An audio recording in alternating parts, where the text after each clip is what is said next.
Logical क्या कहना चाह रहे हैं आप? अगर मैंने कोई पाप नहीं करा, मैंने कुछ क्राइम नहीं करा, मेरे फादर ने करा, मेरी बुढ़े तो चलेगा नहीं। अगर वक्फ बोर्ड कल को आके कह दें कि जमीन मेरी है, जमीन मेरी है, वक्फ बोर्ड पे आप बात करो ना कभी। कैसा लगता है, क्या आपको लगता है वक्फ बोर्ड की संपत्तियां जो है नहीं, अगर आपने क्या बोल रहे हैं? सुनो, नहीं हमें बताइए, प्रीवी पर्सी लॉ था जब देश का विभाजन हुआ, देश का जब विभाजन हुआ तो उसमें क्या हुआ, जितने % मुस्लिम थे, Waqf board is related with the Muslim law, okay.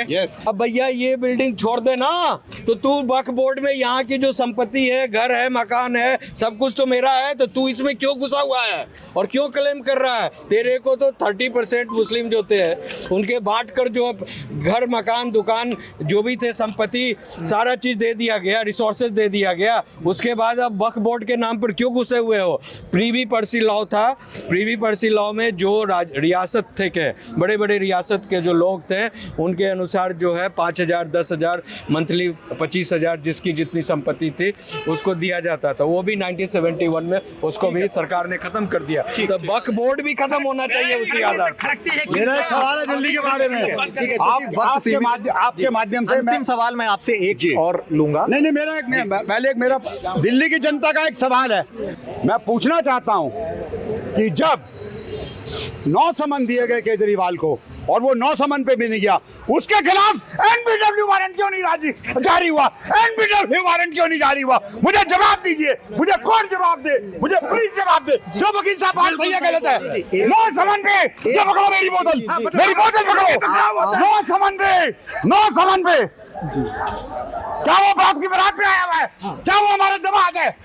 जी, आप तमाम तथ्यों पर बेबाकी से ज्वलंत अंदाज में जवाब दे रहे हैं। एक रिएक्शन और आपका जानना चाह रहा हूँ हालिया मुद्दे पर, मदरसा बोर्ड को लेकर बड़ा विवाद हो रहा है। मदरसा बोर्ड को लेकर एक्चुअली मैं ज्यादातर अमेरिका में रहता हूं और दिल्ली में मैं रहता हूं, तो मुझे वहां का ज्ञान नहीं है। जिस बात पे मुझे थोड़ा ज्ञान नहीं होता तो उसमें मैं बोलता हूं, मेरे मित्र बताएंगे। मेरे मित्र जो सवाल ना, संविधान का आर्टिकल 30 है जिसमें दिया हुआ है कि जो माइनॉरिटी इंस्टीट्यूशंस, जो एजुकेशनल इंस्टीट्यूशंस की prerogatively they can run the minority for the promotion of their language and religion, ठीक है ना।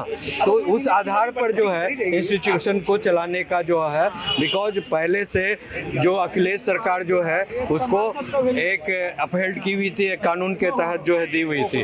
तो हमारे योगी जी ये चाहते थे, सीएम साहब ये चाहते थे कि एक साइंटिफिक पढ़ाई पढ़े वो मुसलमान के बच्चे जो हैं, केवल अली बेद उसमें सुनिए मदरसा बोर्ड जो है उसमें जितने भी तामिल, हालिम, जितने भी काजिम, फाजिम की जो पढ़ाई थी उसको खत्म कर दी गई, डिग्री को डिरिकॉग्नाइज कर दिया गया। वकील साहब एक मिनट, हाँ बोलिए ना। आप लॉ करके, LLB करके वकील हो, कानून को बहुत अच्छी तरीके से जानते हैं। हाँ जी सरकार, कानून में भी किंतु परंतु का आपको पता है, बिल्कुल। जुडिशरी का, सुप्रीम कोर्ट, हाई कोर्ट का सब पता है। अरे भाई आगे बोलो ना। मेरा एक आपसे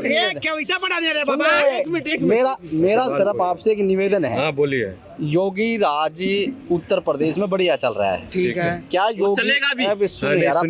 यार बात बोलिए भाई। जब योगी जी का राज अच्छा चल रहा है, क्या योगी जी खाली उत्तर प्रदेश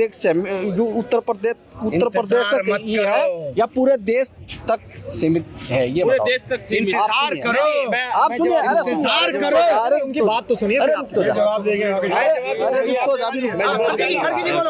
जब योगी जी का पूरे देश में जब डंका बज रहा है, जहाँ भी जिस स्टेट में चुनाव होता है वहाँ उत्तर प्रदेश का मुख्यमंत्री स्टेट में वोट की अपील करता है। क्या जिस स्टेट में भारतीय जनता पार्टी की सरकार है वहाँ इतना भ्रष्टाचार, माफिया, गुंडे, बदमाश है, क्या वो फॉलो उनके सीएम नहीं करते? क्या उनकी पार्टी के नहीं करते? क्या एक अपराधी उत्तर प्रदेश में पैदा है, क्या वो उत्तर प्रदेश को छोड़कर 12 अपराधी नहीं साबित हो सकता? क्या आप उस अपराधी को बाहर नहीं घेर सकते हो ना? तो आप अगर योगी कर रहे हो तो योगी तो अपने घर तक सीमित है। अरे योगी भैया, का तो सुनो, जलवा सुनो, पूरे देश में खाओ ना। नहीं, हरियाणा जाओ, वो उत्तर प्रदेश के मुख्यमंत्री हैं। अरे इसका लॉ जवाब देता हूं। ये फॉलो कर रहे हैं उस बात को, ये पूरे देश की बात है। हेलो अरे देखो सुनो, ऐसा नहीं होता अरे है। यार बात सुनो, सुनिए, क्या बात कर योगी बाबा उत्तर प्रदेश का अच्छा चला रहे हैं और देश भी चलाएंगे, ठीक है। आप बंगाल पे क्यों नहीं बोलते हैं? आप हिमाचल पे क्यों नहीं बोलते हैं? आप तेलंगाना पे क्यों नहीं बोलते हैं? उत्तर प्रदेश में बोलेंगे, जो उत्तर प्रदेश का लॉ एंड ऑर्डर सबसे अच्छा है, ठीक है।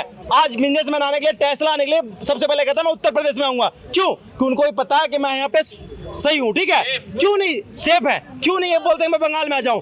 आज जो बंगाल में हो रहा है, सुनिए, आज जो बंगाल में हो रहा है, आज जो झारखंड में हो रहा है, इसके बारे में क्यों नहीं बोलते विपक्षी? विपक्षी मौन है, इसलिए मौन है कि इनका सत्ता खत्म हो जाएगा। सर वही मुद्दा है, सच्चाई नहीं बोलना चाहते ना, देखिए ये बदल सच्चाई नहीं बोलना चाहते। हाँ, इन्होंने कहा कि योगी आदित्यनाथ जो है सिर्फ उत्तर प्रदेश तक लिमिटेड है, वो अपनी प्रभाव को जो है अन्य स्टेट्स में, जो भाजपा जो की अन्य स्टेट्स है उसमें क्यों नहीं दिखा। सुनिए भाई साहब, योगी आदित्यनाथ जी चीफ मिनिस्टर हैं और उत्तर प्रदेश के चीफ मिनिस्टर हैं, और लॉ के अनुसार जो है हर एक राज्य का टेरिटोरी जो है डिफाइंड है और जुरिस्डिक्शन डिफाइंड है। तो आप कैसे जो है अपने जुरिस्डिक्शन को छोड़कर दूसरे जुरिस्डिक्शन में काम कर सकते हैं?